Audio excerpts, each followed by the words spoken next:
BC's new land use regulations and how to get your project approved with ease and confidence in this messy time in 2024. So the agenda today, we're going to start off just with a quick land acknowledgement. We're going to talk about why we're doing this webinar. The meat of this thing is to talk about the new legislation, and we're going to talk specifically about how to navigate that legislation in 2024. I'm just letting some more folks in here. We're going to talk about ways that channel can help, and then we will have time for questions and discussion. So again, it's going to be about a 20-minute presentation followed by a 25-minute discussion at the end. So I'm grateful to be working here, living here, and playing here on the territory of the Squamish, Tsleil-Waututh, and Musqueam people. Why this webinar? Okay, so let's talk about the context of what's happening here. So we've got 5.8 million homes needed in Canada by 2023 to keep up with immigration demand. Both the feds and the province are looking to municipalities to deliver more housing, and the province is new legislation.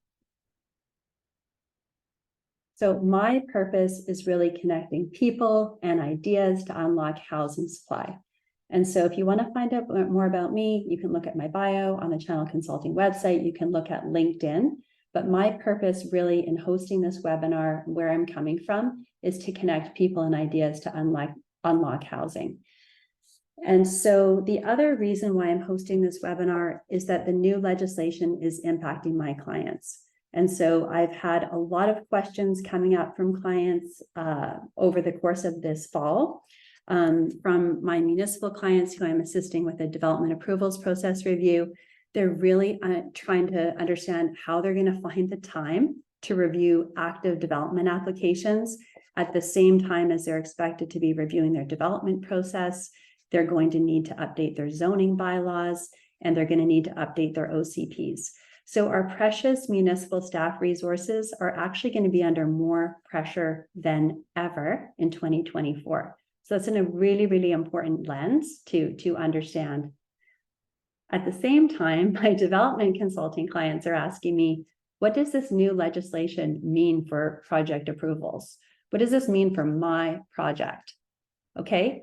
And then we've got folks who are reaching out saying, can you help me understand how this works? Can you coach me from the sidelines through all this messiness next year? And then we've got families who are land rich and cash poor, who are really trying to understand how they can participate in this value creation.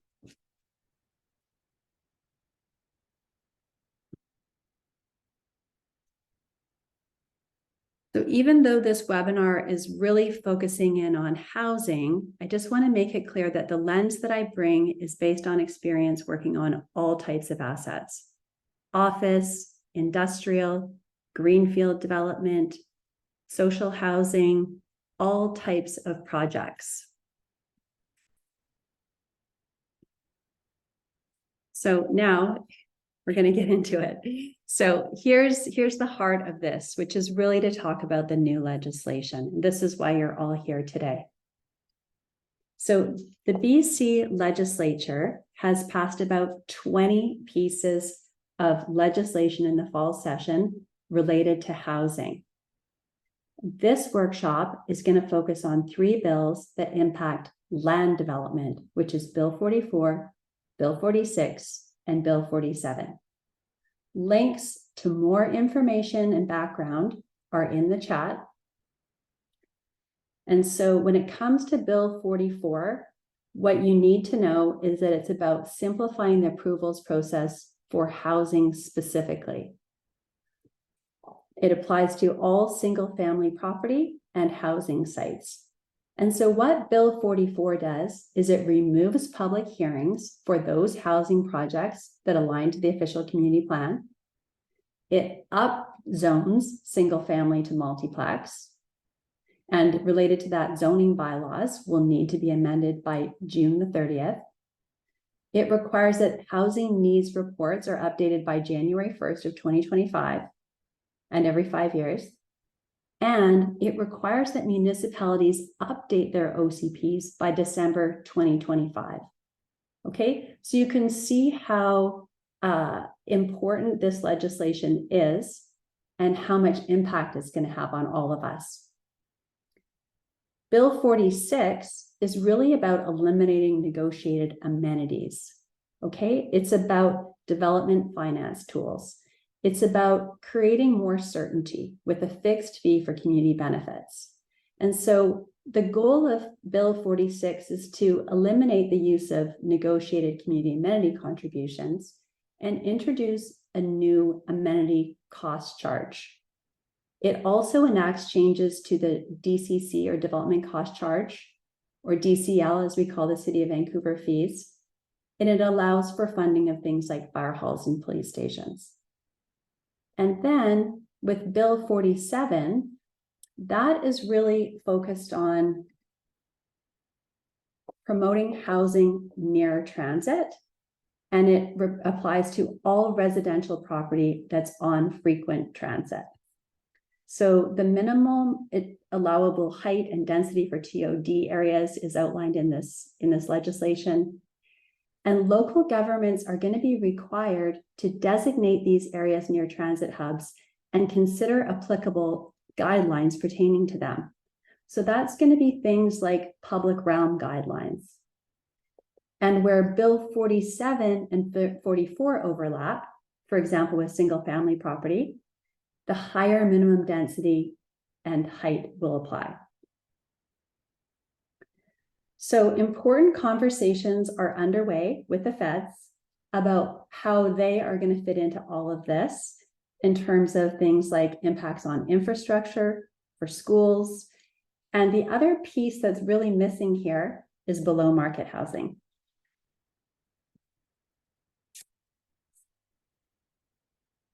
In the chat, you're going to find more information on the myriad of other ways that the province has been working to address the housing problem.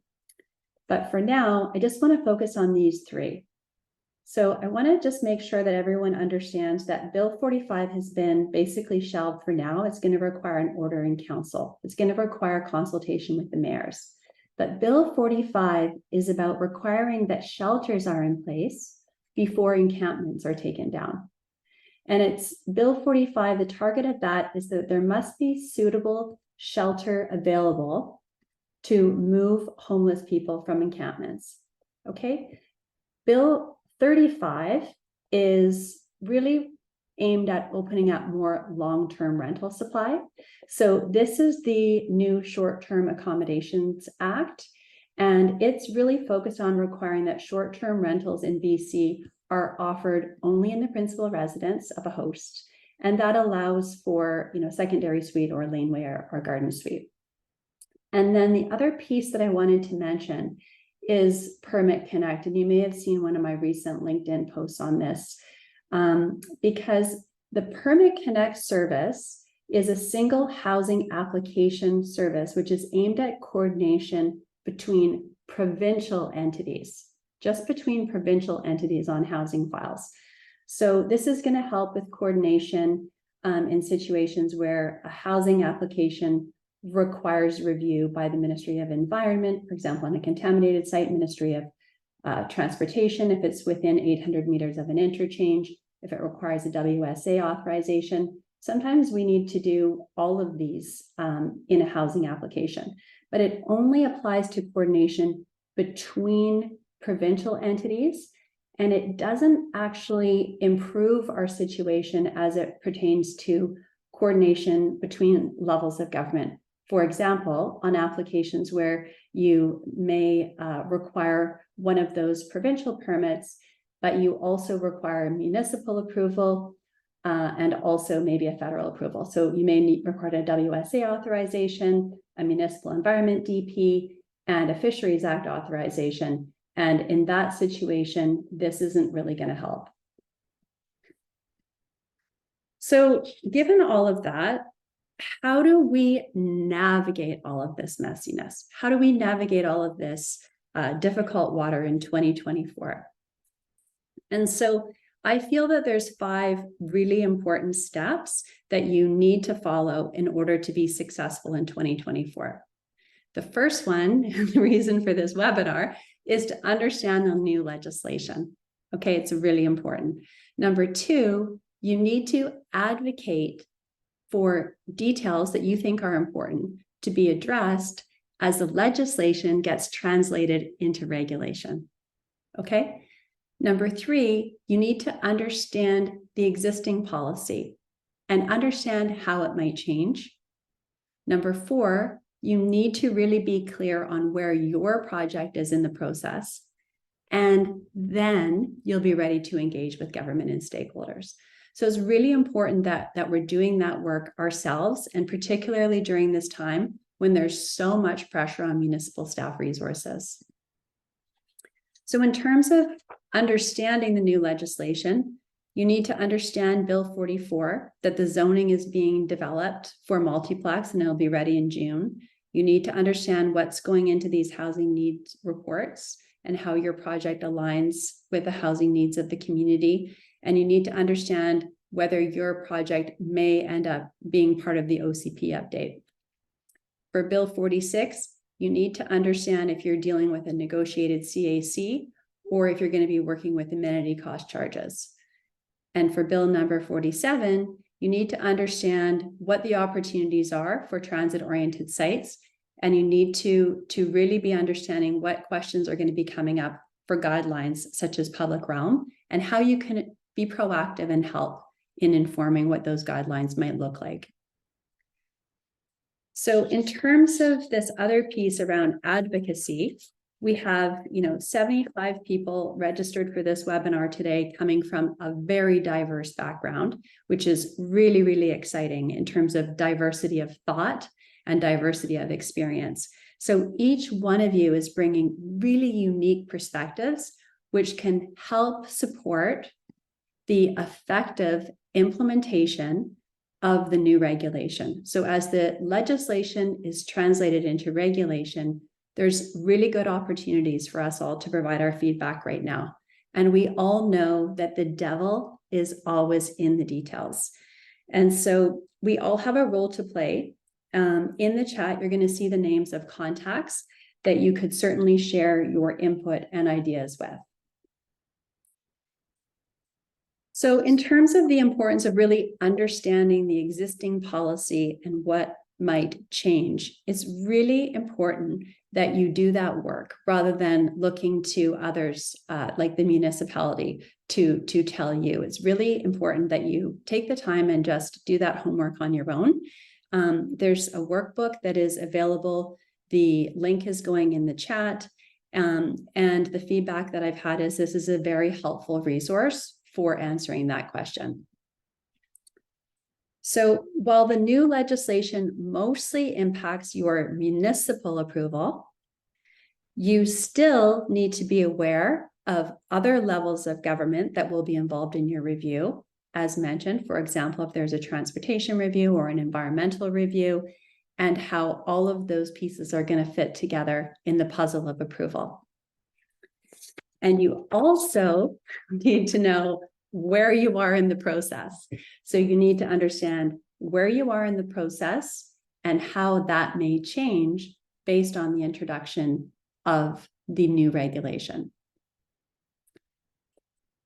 And the last piece that you need to really be clear on is how your vision aligns or doesn't align to the vision of the municipal council and staff and the community stakeholders. In the chat, there's a resource for helping you track the stakeholders' values and their influence. And then here's the process that I believe that should be followed to work in partnership with government and stakeholders. And the best way to position your project to be approved is really to follow this process of first, with each stakeholder, discovering what their values and interests are, going away, strategizing about how you could address those items with your project, engaging perhaps the appropriate subject matter experts in order to unearth slick, elegant solutions, and then develop that plan and deliver a solution. And that is my view on how you're really going to position yourself in 2024 during this messy time to be ready for an approval. And so what it looks like, this is specifically how I see this in terms of exactly how to set your file apart.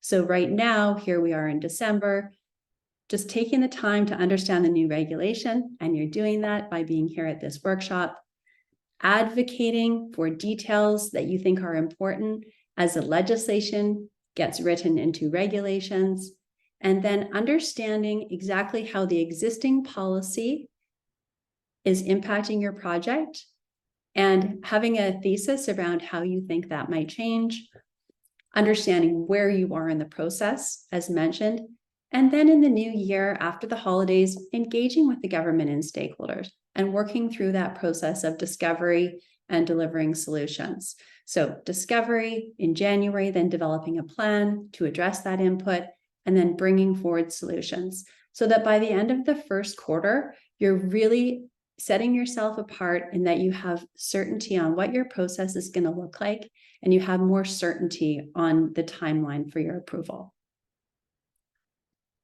So this is something that I can help with, and I'll just spend a minute letting you know what that can look like. So there are three main ways that we are connecting people and ideas to unlock housing supply.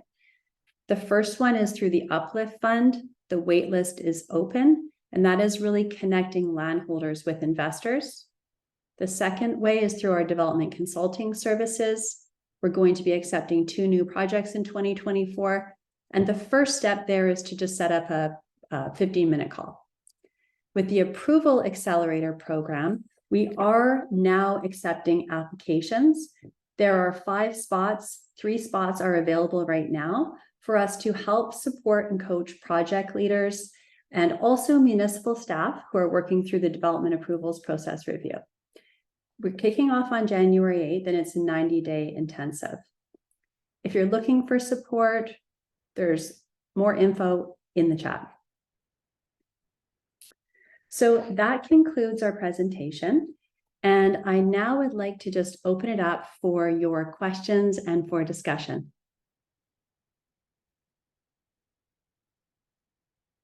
Okay, so I'm just going to take a look at the chat. Wonderful. A great question was asked earlier from Kathleen. Are there some way influence contacts to encourage provincial department collaboration and fewer silos? Okay, great question, Kathleen. And I would definitely encourage you to look at the Permit Connect program.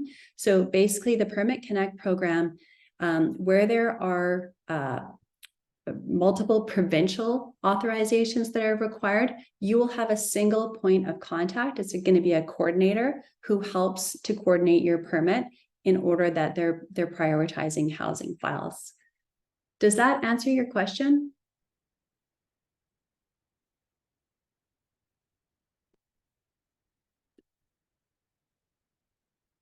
Good start. Okay. Tegan, thank you for the presentation regarding Bill 44 for the timelines. Would that mean municipalities may start accepting multiplex permits starting in June? Yes, I think that that's a reasonable expectation that once those zoning bylaws are in place, that municipalities would start to accept applications following approval of those zoning bylaws. The zoning bylaws are supposed to be completed by June the 30th. I think it's aggressive. I think some municipalities are more prepared than others. Municipalities like Vancouver, Kelowna, Victoria have been working on this for some time. But yes, I think that's an important piece to understand. What other questions do folks have?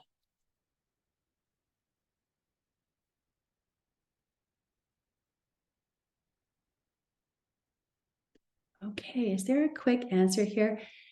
As in, what do you expect will be the municipal processes and what this will look like, say in West Van?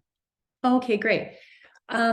So in terms of West Van, they're on the top 10 on the housing supply list, and there's 47 municipalities across the province that have been identified as needing to meet their housing targets.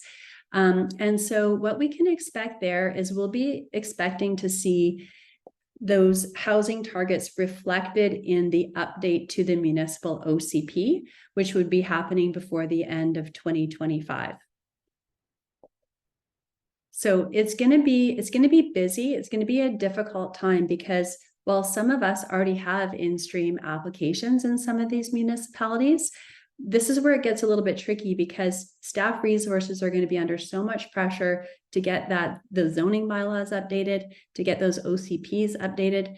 We may start hearing things like, how about if we, rather than doing your rezoning, or how about if rather than doing your OCP amendment, we go ahead and roll this into this larger OCP update. So that could create some delay for some of us around our applications.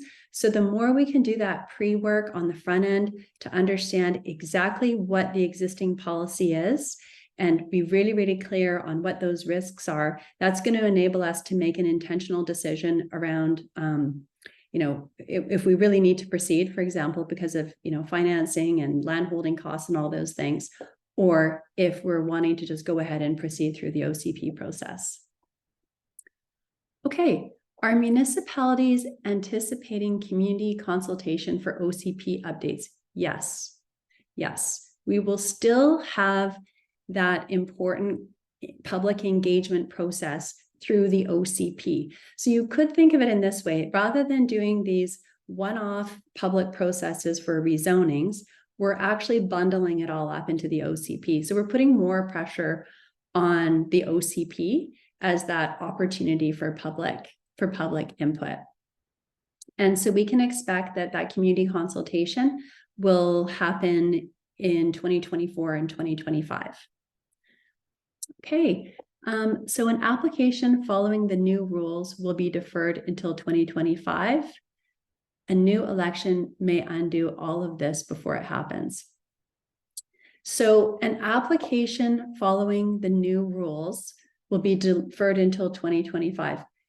No, not necessarily. So if you have, for example, if you're putting together a new application, it's possible that you could be working in a municipality that will go ahead and process that application as a rezoning. If the rezoning is compliant with the OCP, no public hearing is required. So that application could be going ahead and getting approved before 2025. If you need an OCP amendment, I'm going to guess that those OCP amendments are all going to get rolled into the OCP updates that would happen by the end of 2025. In terms of whether a new election will undo all of this, certainly it's really hard to read the tea leaves and understand what's going to happen with provincial politics.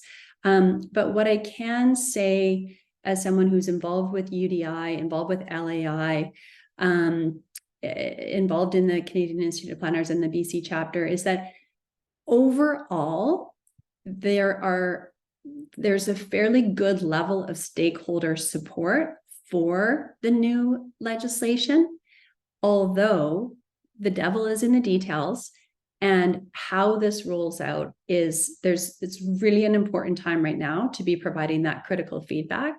But I think on the whole, there's generally support from a broader range of stakeholders for this level of decisive action that's proceeded.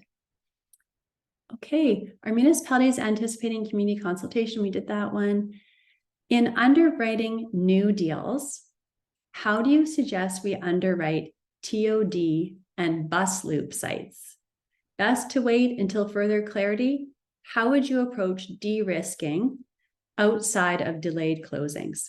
So yes, this is an incredibly difficult question, the question of TOD sites, because we are going to need things like public realm guidelines. So, what does that look like in terms of how it impacts how much density you can get on a site? all of those questions, I think, are going to lead us into a difficult spot. Certainly we can help. We can help through doing some engagement with the municipality, through looking at some of the work that's been done by TransLink and others on transit-oriented design guidelines. There's a lot of work that we can pull together with through our development consulting to create a sense of a series of assumptions that can be verified through government engagement. Okay, Shaughnessy residents, BP residents, lots of places where there will be huge resistance, but these are juicy targets. Your thoughts? Yeah, so in terms of these areas where you have larger lots and what that looks like, these are the details that are, going to be controversial. I think that some of those things are going to get ironed out, over time. When we think of multiplex, and we think of, some really beautiful heritage conversions that have happened in the city of Vancouver, I think there are opportunities through introductions of things like guidelines to certainly support more of a sensitive introduction of that level of density into some of these traditionally low density neighborhoods. But yes, these are the difficult pieces that I think we're going to see get worked out over the next few years. Okay, what else have we got here? Other questions? Are you encouraged these changes will streamline approvals in terms of timelines, time, money, influences, financial? It's going to get messy. Okay, so I'm really convinced it's going to be messy for the next 2 years and very frustrating for everybody, for all of us, for everyone in the industry. It's going to be frustrating for applicants, consultants, municipal staff, elected officials. It is going to be a little bit messy. And so is it going to be clear what your development costs are? No, until municipalities really know what community benefits they need and can actually develop a solid list, have it cost estimated, similar to what we do with development cost charges, charge an amenity contribution fee. Until they've actually got that clarity, we won't have clarity. We'll still be in this wild west of negotiating CACs, which is going to continue to introduce risk into our timeline for approval, and also the cost of municipal costs. Amir, you're asking a question. Would you like to ask your question out loud? Yeah, 100%. Hi, everybody. My name is Amir Sharif. I signed up for the Permit Connect tool. I was approved same day. It did take me almost 90 minutes to process through. I was looking at a single family lot with a stream that went through it. And I got an email back the same day. That's awesome. It was pretty awesome. And it wasn't an email. It wasn't just an email. They had looked at title. They said, you don't own this property. Can you get the owner's permission? And, it was a very warm and welcome response. And so, my 2 cents, it was encouraging. It did take a while. It did take a while to actually jump through the hoops to actually get that account registered, and it's a bit of brain damage. But outside of that, I was quite impressed at how fast they responded. So my 2 cents that I'd share with the group. Thank you so much for sharing that. And honestly, I really appreciate the positivity. I also appreciate the critical thinking. And I just want to really emphasize the importance of this time right now for really bringing that critical thinking lens to the work that you're doing on your projects, but also to help. Really, leadership is about helping. Roll up your sleeves, provide feedback on any areas for improvement that you see. We are all, everyone who's decided to come to this workshop is engaged. They care about this. And so we have a wonderful democracy, but it's only as good as those of us that actually contribute. So do share the feedback that you have. And Amir, including the positive feedback. The province, I worked in government for most of my career, and it was rare to get one of those positive emails. But when you receive it, it really does amplify and ignite the team around the importance of the work that's being done. So that's great. Does anybody have any other questions or comments before we wrap up today? I'll ask another question if that's Sure. okay. Yeah. So you're suggesting we engage in the consultation process, provide feedback, and I know you put some links there. Yeah. I wonder if you could unpack that a little bit more and maybe give us your top 3 suggestions on how we can help this maybe 2-year process move forward faster.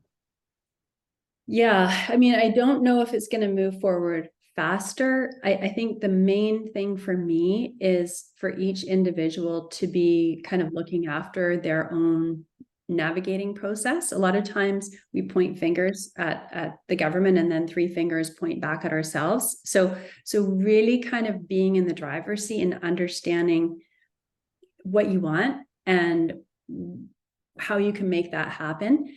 The municipal staff are going to be so busy that they're going to be reaching for the applications where they can get the easy wins. And so the more that your application is turnkey, easy, you've brought solutions, the more that it's going to be the one that gets brought forward during this time. So I just want to really emphasize that. I think that's incredibly important. In terms of speeding it up, I do think the timelines are aggressive, I'll be honest with you. And I wouldn't be surprised if we see extensions on these timelines. It's going to be very difficult for municipalities to draft zoning bylaws that pertain to multiplex within and have them approved within 6 months. If they do that, there will, be amendments that it will be messy. They won't be perfect. The other piece is to get an OCP approved in the next 1.5 years. Typically, when we do a municipal OCP, we look at the infrastructure requirements to support growth. And so the new legislation has introduced a lot of curveballs in terms of where the density may go. For example, single family multi-plex could introduce infrastructure demands in parts of the municipality that were never envisioned previously. So I think that there's a lot of technical work. As we all know, there's a labor shortage, not only in government, but it's really hard to get a consultant today. Like, to find an engineer who's available, we just have a labor shortage across the board. Hence why the immigration is so important. But what that means is that it's going to be really difficult for all of the municipalities in BC to get a hold of engineering resources to help them understand, what their infrastructure needs are going to be to support their OCP, and to help them to update those DCC and DCL rates. And then also on the amenity cost charges, it's going to be difficult to anticipate what are our needs for community centers and parks and libraries based on all of this, to hear from the public and then to identify that list, consult on that list, get that list properly costed, and then introduce those amenity cost charges. Those types of things, they take time.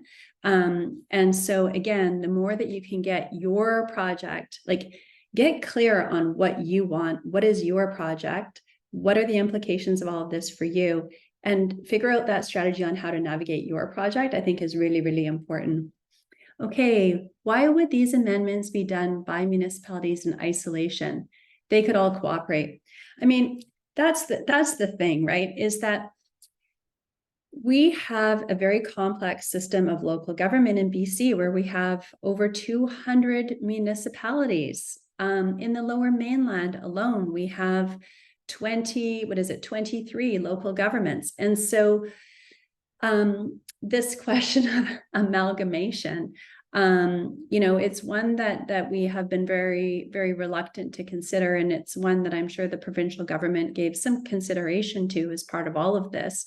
And they haven't acted on it. So I have a feeling that I have lots of beliefs around the value of amalgamation, because I also think it's very difficult to have 23 municipalities electing 7 councillors and to get a really deep talent pool of people who fully understand the issues. There's a lot of reasons for and against amalgamation. And I've just let you know, I've shown my cards on where I stand. But that's not the direction they're going. And that's not what they've done. And so at this time, we need to just work with the reality that we've got, over 200 municipalities that are all going to be needing to do this work and to learn from each other, for sure. Is there anything else here that I can comment on, or that you'd like to comment on? Don't need to amalgamate, just need to cooperate. Yeah, exactly. So in this context, cooperation is going to be key. Having those resources available to help and support municipalities in doing the work concurrently. But before amalgamation, how will collaboration work? Exactly. So that's a really, really good question in terms of what does that cooperation and collaboration look like? I've been working with municipalities on their development approvals process review and doing best practice reviews between different municipalities. And municipal staff are really, really busy in the trenches working on, they're so busy. When I worked in government, I worked on hundreds and hundreds of projects. And so the more that we can understand how stretched they are, there does need to be a structure and format for how that collaboration and support unfolds. Okay, so Steve says the top 3 municipalities positioned to succeed with these changes in a timely fashion. Oh my gosh. Okay, these are like trick questions. I would say this is just like off the cuff. I think Surrey's probably in a good spot. Same thing with Kelowna, City of North Van, Victoria, Coquitlam.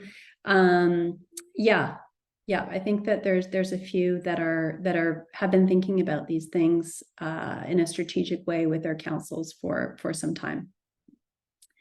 Do staff need to change their processes?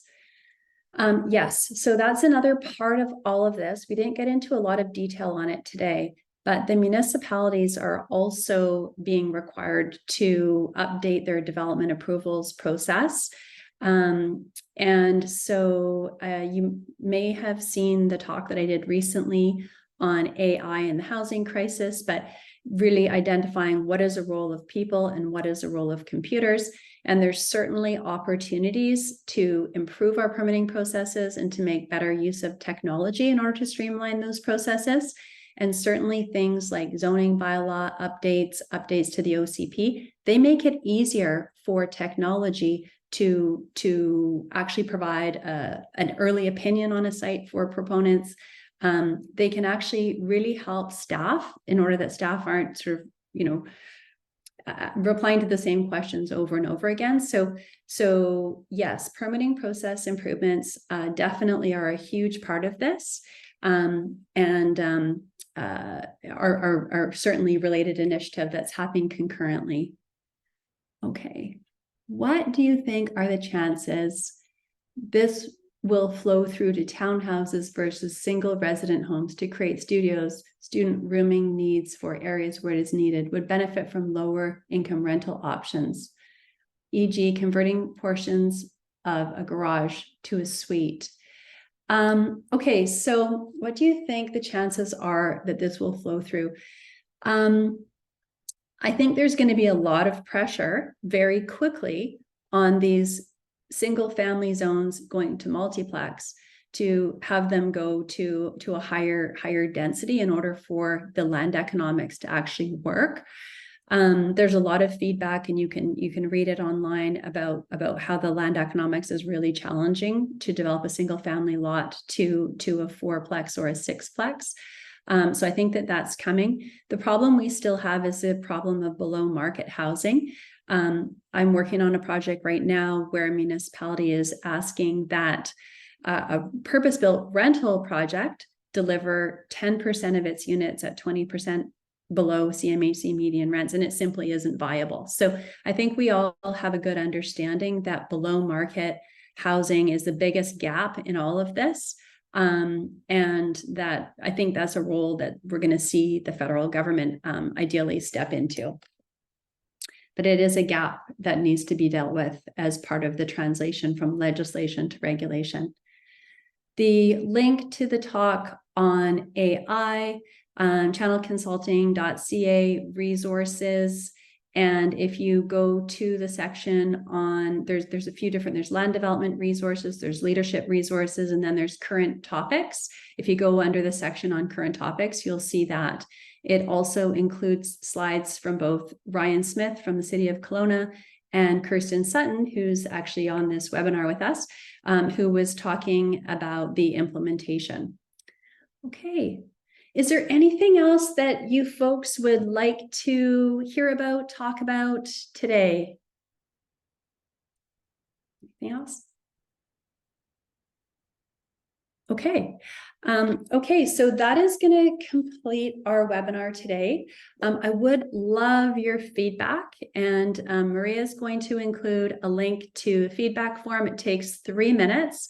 So if you could go ahead and share your feedback, I gratefully appreciate it. I love doing these webinars, but I want to make sure that they're super helpful and making a contribution to the industry. I super value all of you. Thank you for coming. Thank you for all the work that you're doing. We're connecting people, ideas, we're unlocking housing supply together. And this is really my purpose. So thank you all so much. And I hope to see you all soon at a future event. Thank you again.